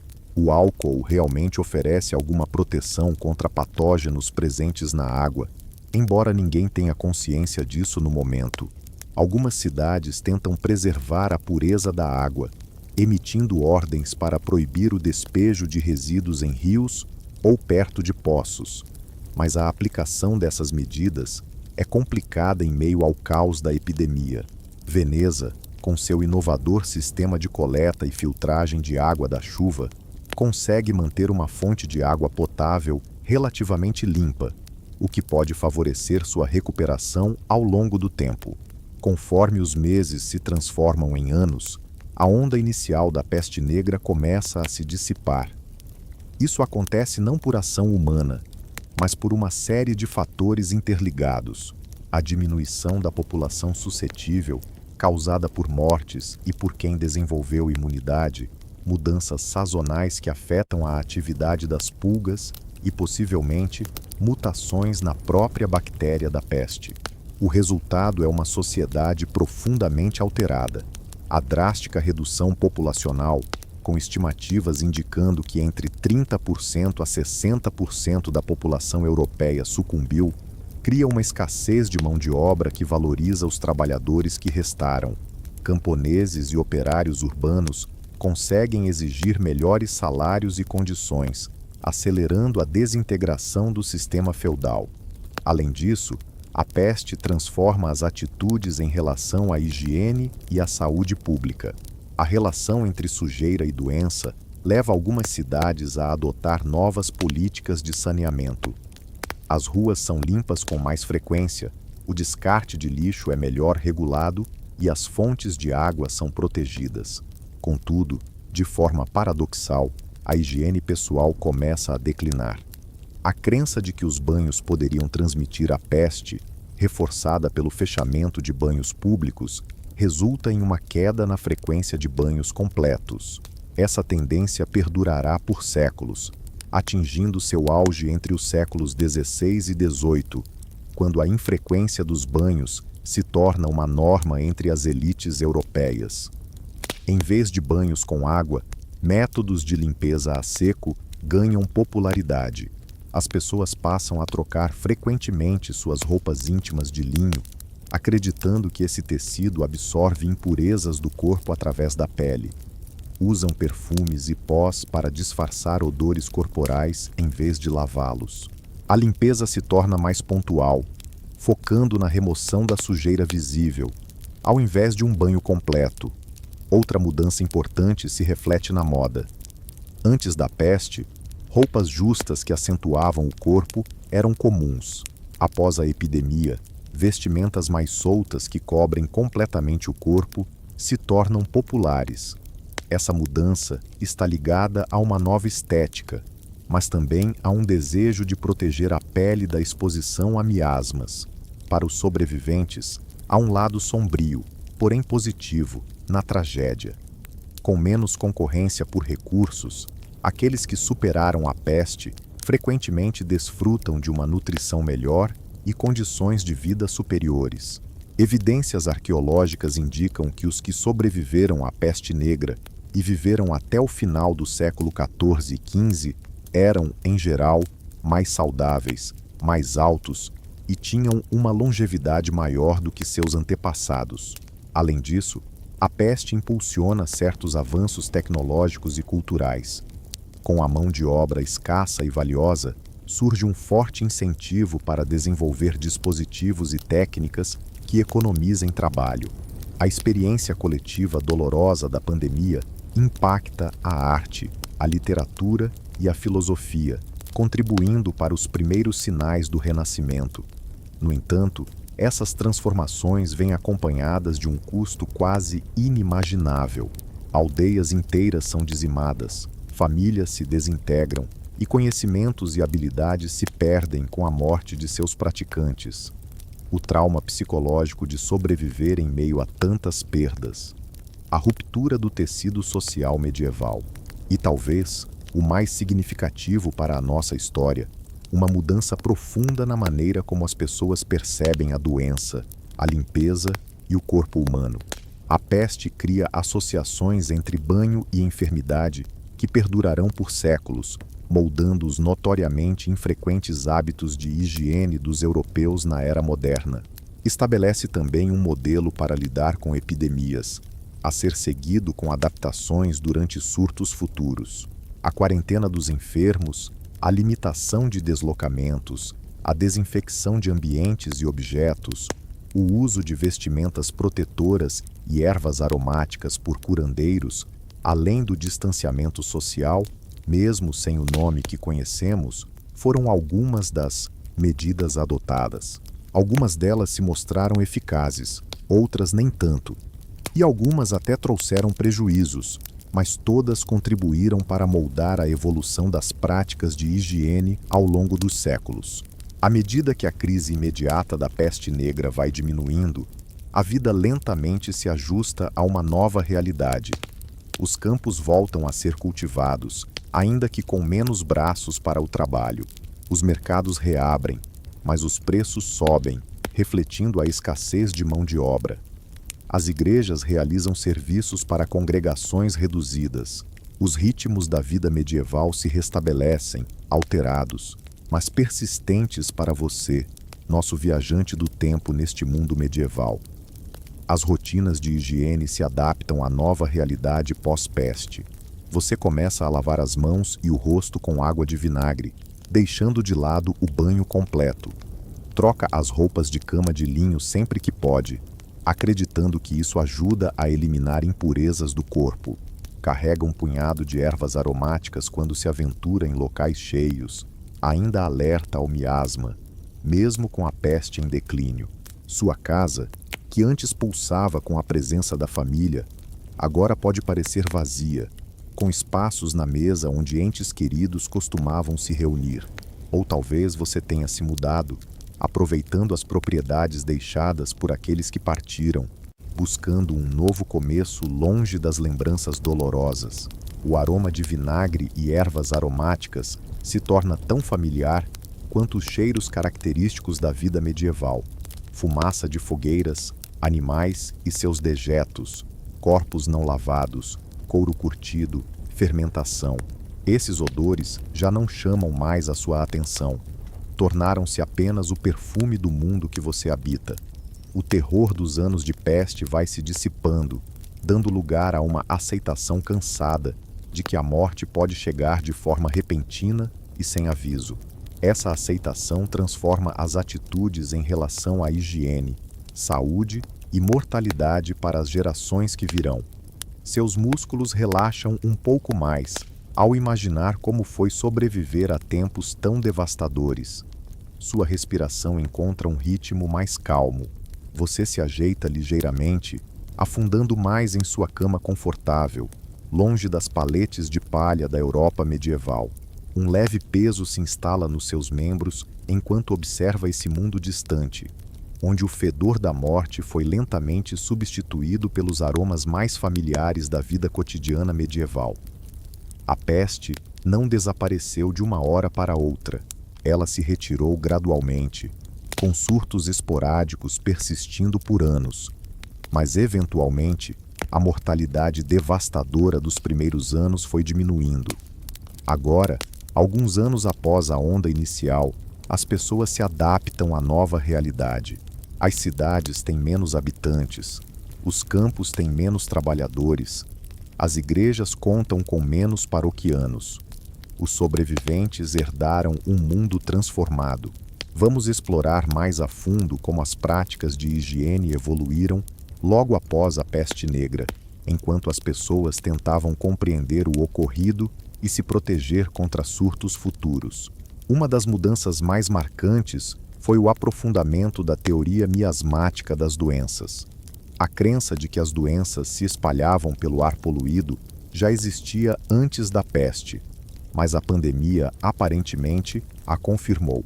As pessoas perceberam que aqueles que estavam próximos aos doentes frequentemente adoeciam, atribuindo isso à inalação do mesmo ar contaminado. Isso resultou em um foco maior na qualidade do ar e no odor. Cidades e vilarejos tomaram medidas drásticas contra atividades que geravam odores desagradáveis, como o curtimento de couro, o abate de animais e o esvaziamento de fossas. Essas práticas passaram a ser realizadas fora das muralhas urbanas ou em áreas específicas. Veneza, sempre pioneira em questões de saúde pública, instituiu uma magistratura de saúde permanente em 1348, com a missão de garantir a limpeza da cidade e monitorar possíveis surtos de doenças. Regulamentos foram impostos sobre a destinação de resíduos, a limpeza das ruas e a inspeção de mercadorias que adentravam a cidade. Outras cidades italianas seguiram esse exemplo, criando o que hoje os historiadores reconhecem como os primeiros conselhos de saúde na Europa. Essas instituições aprimoraram suas estratégias de prevenção de doenças, priorizando saneamento, quarentena e o isolamento de enfermos. A busca por ar puro também impactou as práticas de higiene pessoal. As pessoas continuaram a utilizar aromas, pomanders, gaze nasal e incenso para purificar o ar em seus lares e ao seu redor. Os nobres, por sua vez, trocavam de roupas com frequência, fumigando as peças usadas com fumaça aromática antes de guardá-las. No entanto, o banho com água ainda era visto com desconfiança. A crença de que a água morna abria os poros e tornava o corpo suscetível a miasmas se consolidou durante os anos de peste. Essa ideia persistiu por séculos, contribuindo para os hábitos de banho notoriamente raros dos europeus modernos. Em vez de banhos completos, a limpeza era pontual. As pessoas lavavam as mãos, o rosto e, ocasionalmente, outras partes do corpo com panos umedecidos em água, vinagre ou água de rosas. Roupas de linho eram trocadas frequentemente, acreditando-se que absorviam as impurezas do corpo. A camisa de linho, ou chimese, usada sob as vestimentas, tornou-se um item crucial para a higiene pessoal. O linho limpo em contato com a pele era considerado essencial para a saúde, extraindo suor e óleos que poderiam esconder doenças. As partes visíveis dessas roupas íntimas no pescoço e pulsos se tornaram um símbolo de limpeza e status social.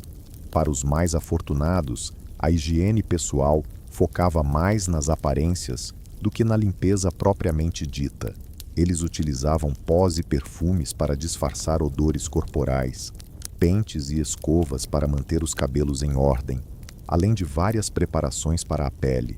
A limpeza dental era feita com panos, misturas herbais ou pequenas escovas, embora os cuidados dentais, como conhecemos hoje, fossem limitados. Os menos favorecidos, como sempre, encontravam menos opções. Podiam se lavar em rios ou córregos quando o clima permitia, embora com menos frequência do que antes da peste, devido a novos temores sobre água e doenças. Com menos trocas de roupas e pouco acesso a luxos como perfumes ou cosméticos, ainda assim se esforçavam para manter uma higiene básica, especialmente das mãos e do rosto. O banho comunitário, que antes era uma prática comum na vida medieval, caiu drasticamente após a peste negra. Muitos banhos públicos fecharam durante a epidemia e nunca reabriram. Os que conseguiram reabrir frequentemente tornaram-se conhecidos como locais de prostituição e vícios, e não de limpeza. Essa mudança nos hábitos de higiene não foi uniforme em toda a Europa. Em regiões com tradições de banho fortes, como a Escandinávia com suas saunas, ou partes da Europa Oriental, influenciadas pelos banhos turcos, as pessoas continuaram a se lavar regularmente. Porém, na Europa Ocidental, a queda nos hábitos de banho foi drástica e duradoura. A peste também teve um impacto significativo na gestão de resíduos nas comunidades medievais. Antes da chegada da peste negra, o manejo de resíduos era, no melhor dos casos, caótico. Excrementos de humanos e animais, restos de alimentos e outros detritos eram lançados nas ruas, despejados em rios ou acumulados em fossas que eram esvaziadas de forma irregular. Após vivenciarem a devastadora mortalidade trazida pela peste, algumas cidades começaram a implementar regras mais rigorosas para o descarte de lixo. As ruas passaram a ser limpas com mais frequência. O lixo deveria ser destinado a locais específicos fora das muralhas urbanas, e as fontes de água deveriam ser protegidas contra a contaminação. Na prática, no entanto, essas normas eram frequentemente mal aplicadas ou ignoradas.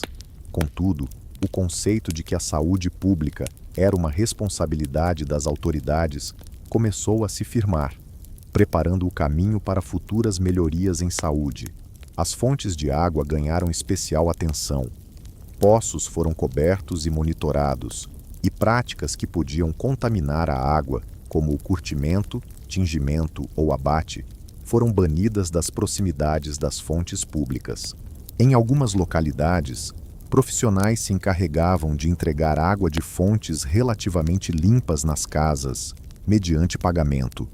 A higiene alimentar também evoluiu na esteira da peste. As autoridades tornaram-se mais atentas à qualidade dos alimentos nos mercados, especialmente carnes e peixes, que se deterioravam rapidamente. Normas passaram a regular quando e onde certos produtos poderiam ser vendidos. Inspetores tinham a autoridade para apreender itens considerados impróprios para consumo. Dentro das casas, as pessoas tornaram-se mais cuidadosas com a preparação e o armazenamento dos alimentos, cozinhando-os completamente, pois acreditavam que o calor eliminava o miasma responsável pelas doenças. Ervas e especiarias eram usadas generosamente, não só pelo sabor, mas também por suas supostas propriedades curativas. Alho, cebola e ervas robustas como o alecrim eram valorizadas por suas qualidades purificadoras. As bebidas alcoólicas eram vistas como alternativas mais seguras à água devido ao efeito esterilizante da fermentação, mesmo que a ciência por trás disso não fosse plenamente compreendida. Vinho, cerveja e hidromel tornaram-se itens essenciais na dieta medieval, consumidos por todas as idades e classes sociais, embora em diferentes qualidades e quantidades. A peste também alterou a percepção das pessoas sobre os animais, especialmente aqueles ligados à sujeira e doenças. Embora os ratos ainda não fossem reconhecidos como transmissores da peste, passaram a ser vistos com mais desconfiança e aversão após a pandemia. Em algumas áreas, os esforços para controlar a população de ratos se intensificaram, mas geralmente não foram suficientes para impactar a propagação da peste. Ironicamente, os gatos poderiam ter contribuído para limitar a quantidade de ratos e, assim, a disseminação da doença, mas já haviam sido demonizados antes da peste negra, associados à feitiçaria e ao mal. Durante e após a epidemia, essa associação se fortaleceu em algumas regiões, resultando em massacres periódicos de gatos, o que provavelmente agravou o problema dos ratos. Os cães tiveram um destino um pouco mais favorável, sendo valorizados para caça, pastoreio e proteção. No entanto, os cães de rua eram frequentemente considerados portadores de doenças e se tornavam alvos do abate, especialmente durante surtos. Pulgas e piolhos, que eram os verdadeiros transmissores da peste e do tifo, respectivamente, eram companheiros constantes da maioria das pessoas na Idade Média. A higiene pessoal incluía a remoção regular de piolhos e seus ovos do cabelo. Várias preparações à base de ervas eram aplicadas ao corpo e à roupa de cama para repelir pulgas e outros insetos. Esses parasitas eram incômodos, mas aceitos como parte da vida. Ninguém ainda fazia a conexão entre eles e a transmissão de doenças severas. Essa compreensão só surgiria no final do século XIX, quando cientistas finalmente desvendariam a cadeia de transmissão da peste bubônica entre pulgas, ratos e seres humanos. Com o passar dos anos e a diminuição do impacto imediato da peste negra, algumas práticas de higiene foram abandonadas, enquanto outras se tornaram parte das normas sociais. O medo intenso que havia levado as pessoas a adotar medidas drásticas no auge da pandemia foi se dissipando, dando lugar a um cansaço mais moderado. Os banhos públicos começaram a reabrir em algumas regiões, mas nunca recuperaram a popularidade de antes da epidemia. As pessoas passaram a lavar com mais frequência suas roupas e roupas de cama. O uso exagerado de fragrâncias para purificar o ar diminuiu, embora ainda fosse comum em períodos de doença ou suspeita de contágio. Ao mesmo tempo, as medidas de saúde pública que se mostraram eficazes foram formalizadas. As diretrizes de quarentena para navios e viajantes que chegavam às cidades foram transformadas em leis. Sistemas para relatar e responder a surtos de doenças foram implementados. As regulamentações sobre descarte de resíduos, qualidade da água e segurança alimentar foram ampliadas e mais rigorosamente aplicadas. Esses avanços ocorreram principalmente nos estados italianos, como Veneza, Florença e Milão, que tinham sido severamente impactados pela primeira onda da peste e enfrentaram surtos recorrentes nas décadas seguintes. Suas inovações em saúde pública gradualmente se espalharam por outras partes da Europa, adaptando-se às circunstâncias e recursos locais. Para aqueles que viviam nesse mundo pós-peste, a higiene era uma combinação de limpeza prática, teorias médicas muitas vezes imprecisas, obrigações religiosas e convenções sociais. As práticas variavam consideravelmente conforme a geografia, o status social, a ocupação e as preferências pessoais. Um comerciante em Veneza poderia começar seu dia lavando as mãos e o rosto com água de rosas, trocando para uma camisa de linho limpa e talvez aplicando uma fragrância suave. Ele faria negócios nos mercados regulamentados da cidade, retornaria para uma casa mantida limpa por servos e talvez consultasse um médico que oferecia conselhos sobre saúde preventiva baseados no seu próprio equilíbrio humoral. Já uma camponesa na França rural lavaria as mãos e o rosto em um riacho, usaria o mesmo vestido de lã por semanas, talvez trocando por um avental limpo para ir à igreja, despejaria os potes de chamber em um local designado e confiaria em remédios, herbais que passam de geração para geração. Quando a doença atingisse sua família, um monge em um mosteiro beneditino seguiria rigorosamente rituais de lavagem das mãos antes das refeições e, após certas atividades, vestiria robes limpos adequados à sua ordem, participaria da alimentação comunitária com bênçãos e rituais prescritos, e talvez trabalhasse na enfermaria do mosteiro, utilizando tratamentos baseados em textos antigos e na experiência prática. O que todos esses indivíduos tinham em comum era a vivência em um mundo profundamente transformado pela experiência da doença pandêmica. A peste negra havia revelado a fragilidade da humanidade diante de ameaças invisíveis e incontroláveis.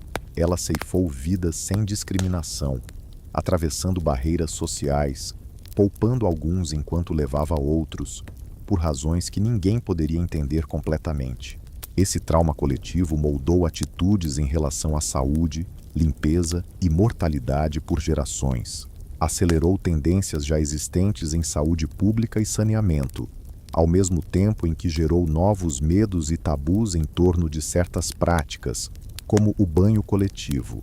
Levou as autoridades a assumirem uma responsabilidade maior pela saúde da comunidade, enquanto fomentava uma mentalidade fatalista entre aqueles que haviam testemunhado o quão rapidamente e aleatoriamente a morte poderia chegar.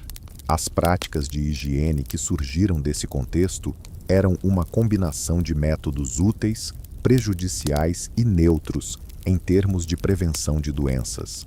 A maior preocupação com a gestão de resíduos e a qualidade dos alimentos provavelmente ajudou a diminuir algumas enfermidades.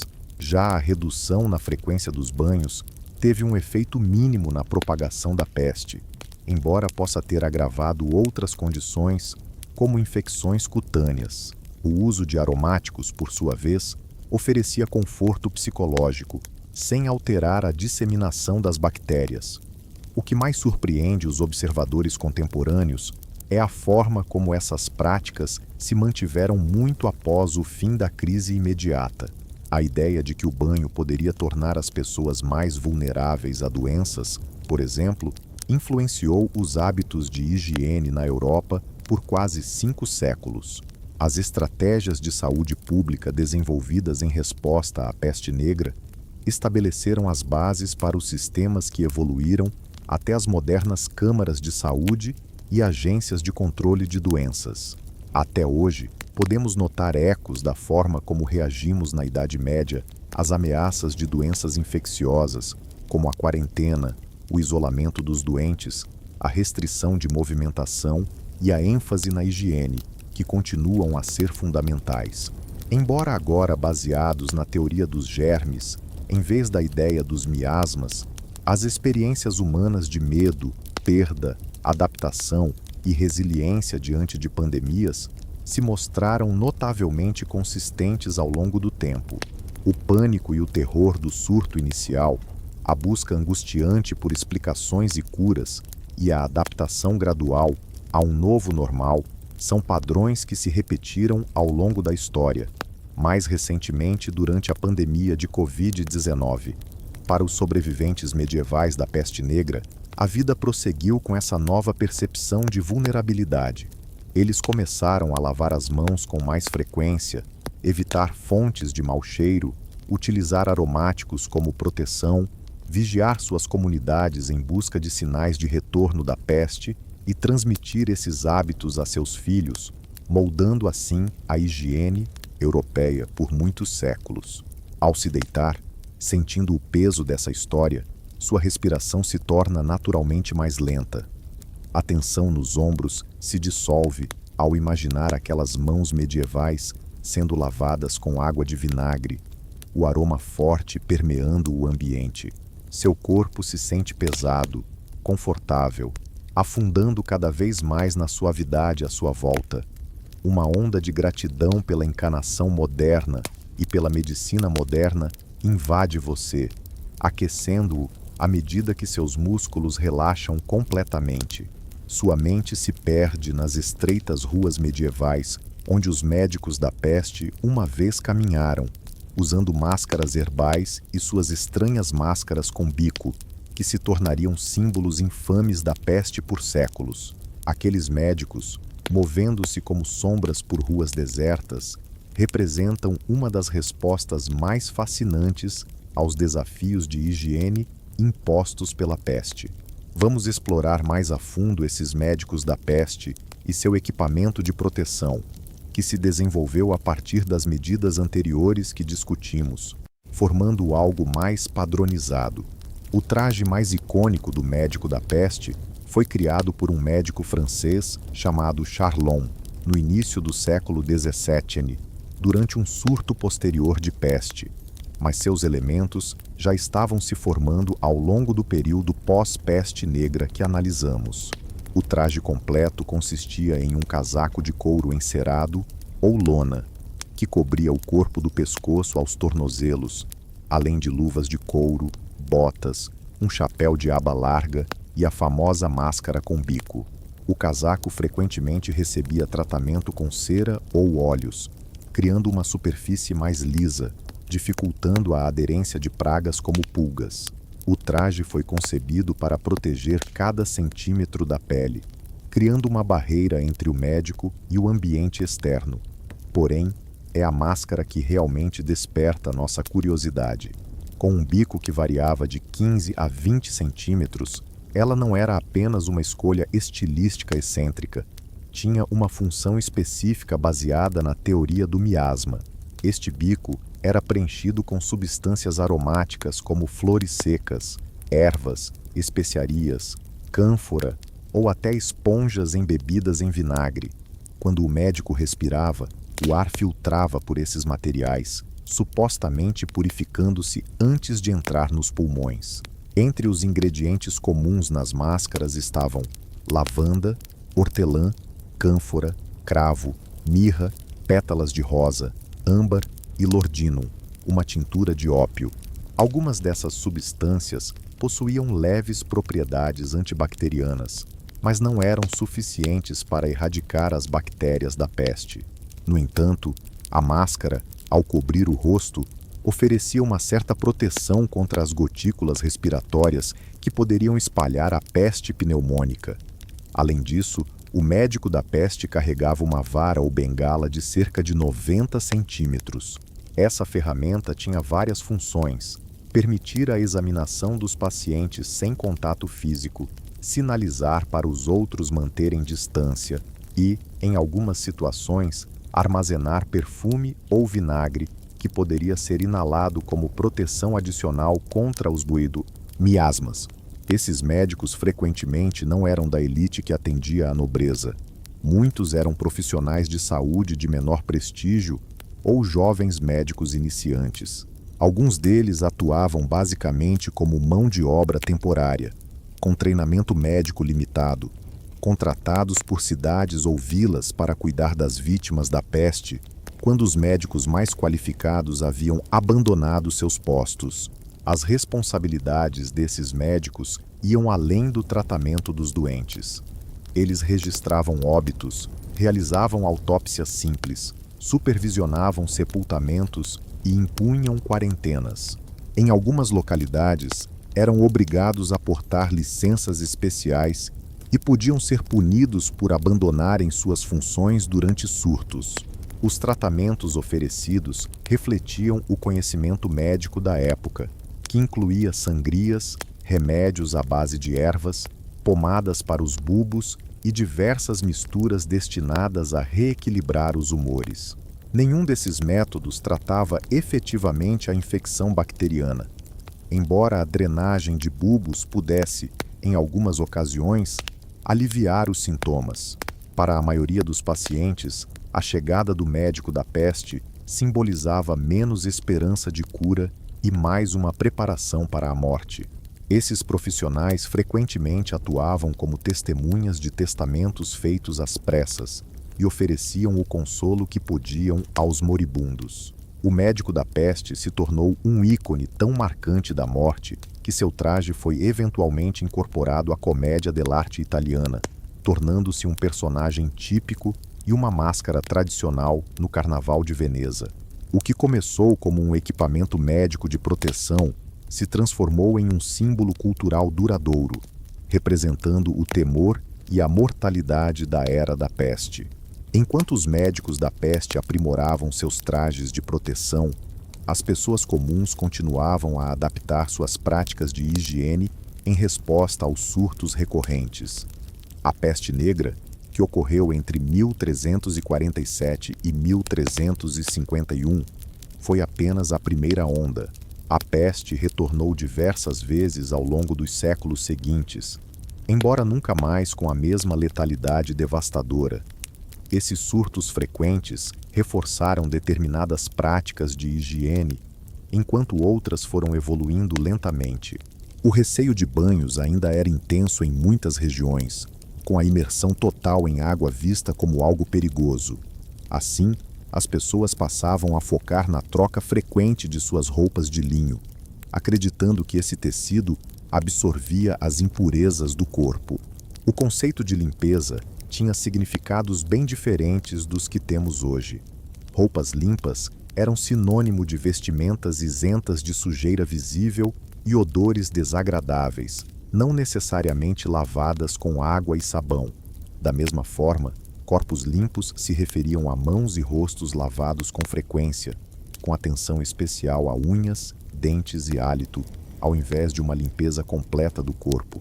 Fragrâncias, pós e aromatizantes desempenhavam um papel crucial na higiene pessoal, utilizados para disfarçar o odor corporal e, supostamente, purificar o ar ao redor.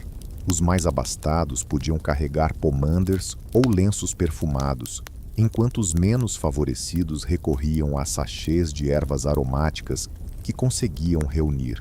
As práticas de higiene bucal incluíam bochechos com vinho ou vinagre, esfregação dos dentes com panos e diferentes preparações para refrescar o hálito. As escovas de dentes, como conhecemos hoje, só se tornariam comuns no final do século XVII, mas as pessoas já limpavam os dentes usando panos de linho ou pequenos feixes de ervas. O cabelo recebia atenção especial, sendo lavado com mais frequência que o restante do corpo. Diversos rins e preparados eram aplicados para limpar os fios, tratar o couro cabeludo e melhorar a aparência. O uso de pentes finos para escovar ajudava a controlar os piolhos, um problema recorrente na Europa antes da modernidade. Os barbeiros não apenas cortavam cabelo e faziam a barba, mas também ofereciam serviços médicos básicos, como sangrias e extrações dentárias. Suas barbearias eram verdadeiros pontos de encontro, onde os homens se reuniam para trocar informações e fofocas enquanto aguardavam sua vez. A higiene feminina costumava ser realizada em casa, com a ajuda de familiares ou servas. Mulheres da alta sociedade podiam contratar criadas para auxiliar com penteados elaborados, maquiagem e vestuário. Essas rotinas de beleza, embora demoradas, eram vistas como essenciais para manter o status social. Cosméticos eram amplamente utilizados por homens e mulheres das classes privilegiadas. Enquanto as mulheres buscavam uma pele pálida, utilizando substâncias perigosas como chumbo branco e arsênico, além de rouge para bochechas e lábios, os homens podiam optar por pós para clarear a pele ou escurecer a barba. As classes mais baixas utilizavam versões simplificadas desses produtos ou alternativas naturais, como suco de beterraba para blush ou fuligem misturada com gordura para escurecer as sobrancelhas. Todas essas práticas de cuidado pessoal ocorriam em meio a condições de vida desafiadoras, segundo os padrões modernos. As moradias eram frequentemente superlotadas, com várias pessoas dividindo o mesmo espaço para dormir. O aquecimento e o cozimento dependiam de fogueiras abertas, que enchiam as casas de fumaça, escurecendo paredes e tetos. A iluminação era fornecida por velas ou lamparinas a óleo, oferecendo uma luz escassa após o anoitecer. A água precisava ser transportada de poços, fontes ou rios, tornando cada uso um desafio. O descarte de resíduos ainda apresentava problemas, com penicos sendo despejados em fossas ou nas ruas, apesar das regulamentações em crescimento. O armazenamento de alimentos era limitado sem refrigeração, resultando em frequentes estragos e desperdícios. Contudo, dentro dessas limitações, as pessoas encontraram maneiras de estabelecer rotinas que garantissem um nível de limpeza considerado aceitável. Elas se adaptaram às suas circunstâncias, utilizando os recursos disponíveis para atender às suas necessidades de higiene e cuidados pessoais. O que é fascinante é como essas adaptações variavam por toda a Europa. Regiões mediterrâneas geralmente adotavam práticas de banho mais frequentes do que as áreas do norte, influenciadas por tradições romanas duradouras e pelo contato com culturas islâmicas que promoviam a lavagem regular. A Europa Oriental foi moldada pelos hábitos de banho russos e turcos, incluindo os banhos de vapor comunitários, que lembram as saunas atuais. As diferenças sociais trouxeram ainda mais diversidade a essas práticas. A nobreza e os comerciantes abastados tinham acesso a banheiros privados, com servos encarregados de aquecer a água e descartar os resíduos, além de desfrutarem de luxos como sabonetes e perfumes importados. Por outro lado, os pobres urbanos se viam obrigados a compartilhar poços públicos e banheiros, lavando suas roupas em rios ou lavanderias coletivas, utilizando materiais disponíveis na região para se limpar. Já os habitantes do campo seguiam seus próprios costumes, muitas vezes com melhor acesso à água limpa de fontes ou córregos, embora com menos recursos especializados. Famílias de agricultores costumavam se banhar nas mesmas bacias usadas para lavar roupas ou preparar alimentos, aquecendo a água em fogueiras. As comunidades religiosas mantinham suas práticas únicas. Mosteiros e conventos, frequentemente, possuíam sistemas de água elaborados e seguiam rotinas de higiene rígidas, ditadas por suas regras. As comunidades islâmicas realizavam lavagens ritualísticas antes das orações, enquanto as comunidades judaicas observavam requisitos de limpeza, como a lavagem regular das mãos e banhos em mikvot. Essas diversas abordagens à higiene coexistiam durante a Europa medieval, formando um intrincado mosaico de práticas ao invés de um único padrão. O que unia essas práticas era uma compreensão essencial de limpeza que se distanciava do nosso conceito moderno, baseado na teoria dos germes.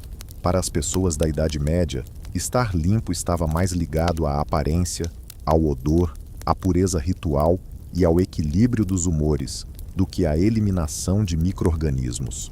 Elas se preocupavam em manter-se limpas de formas que faziam sentido em seu entendimento de saúde e doença, suas crenças religiosas e contextos sociais. As soluções que encontraram para os desafios da higiene foram criativas e frequentemente eficazes, considerando suas limitações de conhecimento e recursos. Usaram vinagre como um antibacteriano, mesmo sem entender o porquê de sua eficácia. Implementaram procedimentos de quarentena que, de fato, diminuíram a propagação de doenças, mesmo sem compreender os mecanismos por trás disso. Criaram vestimentas de proteção que, embora pudessem parecer estranhas para nós hoje, ofereciam defesas reais contra picadas de pulgas e gotículas respiratórias. Ao explorarmos esse distante universo da higiene medieval durante e após a Peste Negra, o que mais se destaca é a resiliência do espírito humano diante da adversidade. As pessoas se adaptaram, inovaram e seguiram com suas rotinas diárias, mesmo enfrentando perdas inimagináveis. Novas práticas e instituições surgiram em resposta à tragédia, algumas das quais estabeleceram as bases para as abordagens contemporâneas de saúde pública. Os anos de peste não apenas alteraram as práticas de higiene, mas transformaram sociedades inteiras. A escassez de mão de obra, resultante da grande despopulação, elevou o valor dos trabalhadores sobreviventes e acelerou o declínio do feudalismo. A autoridade religiosa foi questionada quando orações e procissões falharam em conter a peste, plantando as sementes para movimentos de reforma posteriores. A teoria médica começou uma lenta transição para abordagens mais empíricas, à medida que as explicações tradicionais se mostraram insuficientes. E, em meio a tudo isso, pessoas comuns continuavam a lavar as mãos, arrumar os cabelos, trocar de roupas e buscar manter seus lares limpos, seguindo práticas passadas de geração em geração, adaptando-se à sua compreensão em constante evolução sobre saúde e doença. A história da higiene durante a peste negra vai além do que as pessoas faziam ou deixavam de fazer para se manterem limpas. É uma reflexão sobre como a humanidade reage em tempos de crise, como encontramos sentido no que é inexplicável e como conseguimos seguir com as rotinas essenciais, mesmo nos momentos mais sombrios. Enquanto você se encontra deitado, sentindo o peso dessa narrativa, sua respiração gradualmente se torna mais lenta e profunda. A tensão nos seus ombros se dissolve completamente. Suas pálpebras se tornam um pouco mais pesadas a cada expiração. Isso mesmo. Apenas relaxe agora. O mundo medieval que estamos desbravando parece tão distante do seu confortável leito, dos seus lençóis limpos, do seu acesso a sabão e água corrente, coisas simples que tendemos a considerar garantidas. Seu corpo se entrega ao peso, afundando cada vez mais no colchão. Aqueles médicos da peste, com suas máscaras carregadas de ervas, se dissipam nas sombras do passado, enquanto sua mente se entrega ao sono. As estreitas ruas medievais mergulham em um silêncio profundo. O som das carroças da morte sobre as pedras se extingue. Sua respiração agora flui lenta e constante. Seu peito sobe e desce em um ritmo suave. Você pode deixar de lado os pensamentos sobre lavagens com vinagre, camisas de linho, ratos, pulgas e todas aquelas batalhas medievais contra a sujeira.